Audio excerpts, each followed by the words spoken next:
ek is redelijk seker as ek sê, meeste van ons hou van 'n kuier, nie? 'n kuier is so lekker.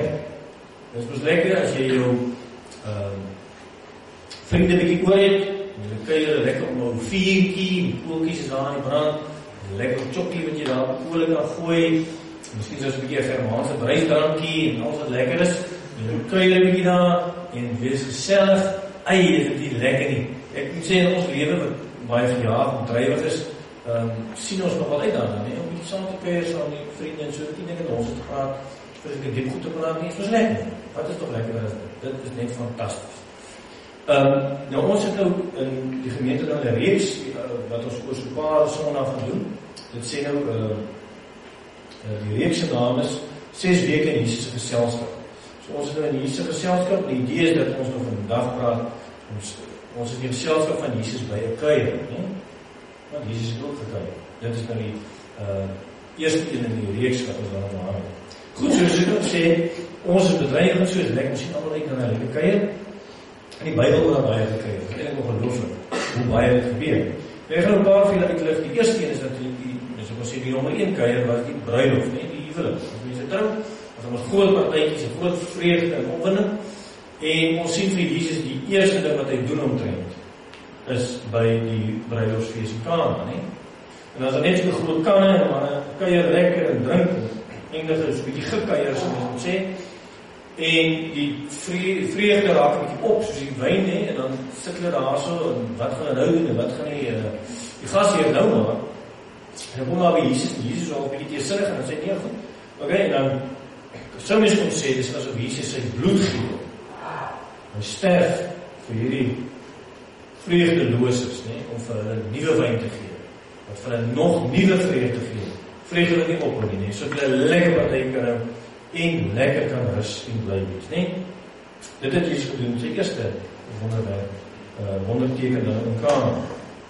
Daar is natuurlijk in die Bybel ook gevaarlike partytjies, wat ons allemaal ken, ons allemaal weet van hulle, nee. En dit is Herodes. Herodes is 'n reuse partytjie, en noem hy al die bokke. Hulle kom allemaal daar, en dan kry jy 'n bokkie wat bietjie daar trippel en dans, en soos dit nou maar werk, die manne nou kuier, nee, word daar gedans, en een ding lei tot die volgende, en iemand verloor sy kop. Nee? Goeie man verloor sy kop. Johannes, nee? Recht, sy kop is af. Want die man het nog gesê, Herodes gesê, maar goed, ek gaan vir jou, wat nou so prachtig dans, gaan ek enigiets gee, en toe vraag sy met iemand sy kop, nee? So dit is die probleem, met kuiers is fantastisch en lekker, maar mens moet oppas om jou kop te verloor. In die geval, natuurlijk het Herodes sy kop ook verloor, effectievelik, want hy het van Johannes gehou. Maar nou het hy so lekker gekuier, en ons sê, daar gaan soms sy vriend sy kop, nee? Dis die hart vir vrienden.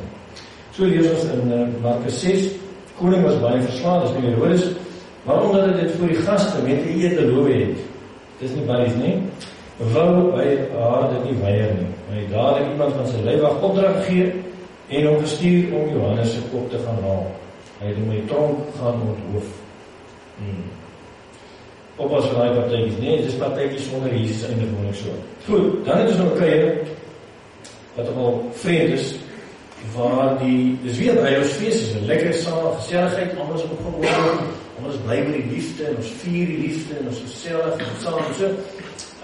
En die kaartjies het net gestuur, en almal is genooi, en almal is net reg, en opgewonde oor hierdie pragtige huwelik, en die lekker fees wat ons gaan hê, jy kan net terugsit, en kuier, en lekker, en die gasten sê, eigenlijk is het voorgeval, is my ook voorgeval, ek kan nie dit nie, daar kom nie mense nie, wat 'n ramp is dit, God hou reuse kuier en niemand daar op nie, hoe erg is dit, jy leef al soeis gehoor, belaglik, en dan sê die eregas nou, of die gasheer, toe sê vir sy slawe, alles staan klaar vir die bruiloftsfees, maar die genooides was dit nie werd nie, gaan nou uit, na die straathoeke en nooi soveel mense as wat jy teekom, na die bruiloftsfees toe. Toe het daai slawe uitgegaan op die strate en almal wat hulle gekry het mekaar gemaak. Slegtes sowel as goeies. So die feesmaal vol gaste geword. Goed, so dit is dan nog 'n fees. En dan is daar nog 'n ander fees wat er gebeur hier of so kuier. Jesus nooi die manne, die mense. En dan nooi 'n paar ander mense is ook welkom daar en Die probleem is dat die gaste hou nie van die ander gaste. Hulle is nie so happy met Jesus' gaste nie. En ons lees daarvan in Mattheus 26. Terwyl Jesus in Betanië in die huis van Simon die Melaatse aan tafel was, het 'n vrou by Jesus gekom met 'n albasterfles baie kosbare reukolie en dit op sy kop uitgegiet. Toe die disippels dit sien, was hulle vir hom waardig. Waarom so 'n verkwisting vir hulle? 'n Mens kon die reukolie vir baie geld verkoop het en dit vir die armes gegee het.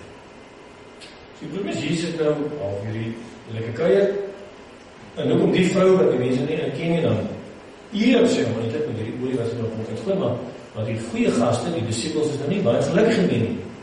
Hulle sê, joh, maar jy wat nou die gasheer is, jy doen nie jou partytjie goed nie, want ons kon nou geld gebruik het vir partytjies vir armes of wat ewer te gee, nie? So wat is jou storie nou, nie? So hulle is bietjie ongelukkig met Jesus se gaste, want hulle doen nie wat hulle dink goed is nie. En dan het ons natuurlijk nou hierdie feesie, waarvan ons nou net die lees in Mattheus 9. En wat hier gebeur is, tollenaars, gehate mense, beskurke, sondaars, hulle vat 'n bietjie extra geldjies vir hulle van die belastinggeld. So die mense het niks van hulle. Dis helemaal regverdig, hulle hou nie van hulle. Maar Jesus sê, hy loop by die leefie vir my, en is bezig op my geld en sal sê, luister, los hy gekom, ons gaan nou 'n bietjie kyk. Dit is interessant. Leefie doe nie vir Jesus nie. Jesus moet vir leefie. Hy sê, dan in Mattheus, hy sê van kom, ons gaan 'n bietjie by jou kyk. Dan gaan hulle na hom toe, dan kuier lekker. En dan Jesus se uitnodiging is nou 'n bietjie op 'n uitnodiging, hy het nou vir Leefie, of Mattheus dan nou genooi, wat 'n sondaar en 'n skurk is. En dit lyk my die uitnodiging het so viral gegaan, en nou is al die skurke, kom saam, daar sit hulle almal lekker, al die sondaars en die tollenaars sit daar lekker, en nou lekker partytjie daar saam met Jesus. Nou is het interessant dat ons sien as Fariseërs ook, so ek vermoed, hulle is ook maar genooi, en hy is ook uitnodiging blyk vir my hierdie. Dis maar soos Jesus is, hy nooi almal in. En die manne kom in, maar nou is die probleem, hierdie Fariseërs hou niks van hierdie ander gaste van Jesus nie. Hulle dink hierdie gaste van werk vir hulle nie. En nou sê hulle, luister, maar hulle wil nie vir die gasheer toe gaan en vir Jesus klop sê nie. Hulle doen dit soos, mense maar baie keer doen ons dood onderlangs. So die skinderie op die kante, luister, hierdie mense wat jy nou hier gebruik, sê hulle nou vir sy disippels, luister, hoe kan jy hierdie sondaars en tollenaars goed, hoe kan jy saam drie eet? Hoe sê jy dit? Maar dan hoor Jesus dit, dan sê hy vir hulle, die volgende, hy sê vir hulle, luister, my kuiers is vir die wat verloor is, die wat siek is. Maar hulle het iemand nodig om van hulle te genees, dis waar ek is. Dis wie Jesus se kuiers werk, dis vir verlorenes. Die probleem is nie die verlorenes nie, die probleem is die wat dink hulle is nie verloren nie. Hulle kan daai partytjies nie hanteer nie.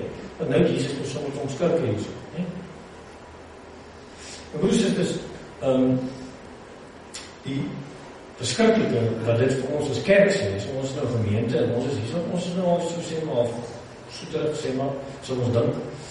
Die probleem is hierdie, het ons nie al 'n bietjie te soet geraak.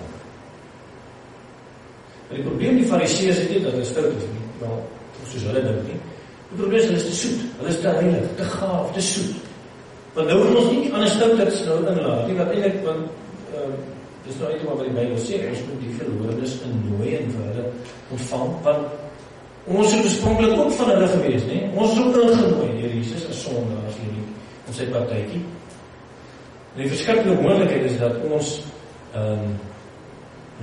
ons het dit al reg gekry om te heilig te wees vir Jesus.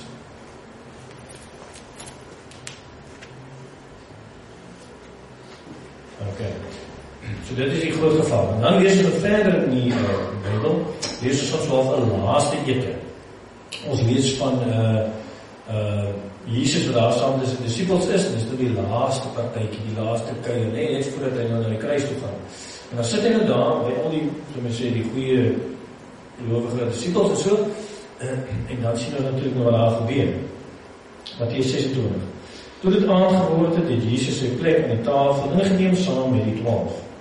Terwyl hulle eet, sê hy, dit verseker ek julle, een van julle sal my verraai. En hulle was baie onthuts, en een na die ander het hom gaan vra, dis tog nie ek nie, Here. Hy antwoord toe, die een wat saam met my sy brood in die skool insteek, dit is hy wat my sal verraai. Beskiklik deel die waarheid nou, is dat Jesus by sy groot kuier het, Sondags ook ingenooi, maar die goeies wat nou ook eintlik dink hulle is te goed, soos Judas, Jesus het vir hom ook gevoed, met sy liggaam, met sy bloed wat hy van gegee het, maar die probleem was Judas wou nie meer met Jesus 'n partytjie wees nie, want hy hou nie van Jesus 'n partytjie nie, hy wil sy eie partytjie vir al die goeies gaan regel, nie? Nou is die vraag, ek en jy is in die kerk, ons is op lidmate, ons is op gaste by Jesus se kuier. En die vraag is, wat is soort gas is jy? Is jy nie die soort gas wat uitgenooi word na die fantastiese partytjie, maar jy sê, Here, ek het nog dit, ek moet 'n bietjie moeg, 'n bietjie laat, 'n bietjie vroeg praat, whatever. Dink jy 'n verskoning dalk kry? Vir die reserveers maar klaar berei, jy kan net kom, en sit, geniet, alles, is net vir jou reggemaak. Maar jy het ook verskoningies, as jy dan so gas. Of as jy dan die gas wat nou welkom, en later begin jy, maar dis amper jou partytjie nie, en jy gaan nou ook sê, maar luister, Jesus, jy is nou so goed en wel, jy is Sondags goed alleen, maar ek weet nie, lus hierdie mens nie, so, ek gaan nou vir die gasheer sê, maar hoe hy sy partytjie moet inrig, en ek gaan vir hom sê, nee, maar, as mense nie nou, as ek nie van hulle hou nie, en as hulle, bietjie geld morgen sluit met my, en die tollenaars is Sondags goed, dan wil ek hulle nie met die partytjie nie, so kan jy nou vir die gasheer nou vertel, hoe sy partytjie moet lyk, as jy dan so gas. Die ander vraag natuurlijk is dan die gas wat baie naby aan Jesus is, leer en doen en vir die armes help en alles is mooi, maar op die einde besluit jy, maar Jesus is partytjie nie mee, soos jy dat op jou eie nie. En verraai vir Jesus, hoe verskriklik sal dit wees, nie? Proses is die boodskap van die Bybel is dat Jesus hou in deze kuier, dit is allemaal uitgenooi. Nie net jy, nie allemaal die buite is uitgenooi. Ons probleem is, ons nooi nie saam met hom nie. Want ons wil, nee, mense, ons lyk as ons is, dit is nie reg. Dit is nie hoe God werk nie, dit is nie hoe sy kuiers is. Ons moet uitgaan en allemaal nooi, want dit is hoe Jesus gewas. En wat Jesus doen as gasheer, hy sit nie daar en word bedien, daar staan Lukas 22. Wie is die belangrikste, die een wat aan tafel is, of die een wat bedien? Toch, hy wat aan tafel is nie waar nie. Maar ek is in julle kring soos die een wat dien. So is Jesus is gasheer, hy nooi ons allemaal, en hy haal sy vloedbaantjie uit, en sy vloerskootjie aan, en hy bedien vir ons allemaal. Dis so sy partytjies werk. Die probleem is, as ons net ons eie partytjie wil reël met mense wat soos ek is, en soos ek dink, wat soet is vir ons, wat ek dink, dan mag ons 'n soort heilige partytjie hê. En ons mag dan dink dis die hemel. Ek is redelijk seker, Jesus gaan nie opdaag vir die partytjie. Want hy gaan wees by die wat siek is, en die wat verloor is.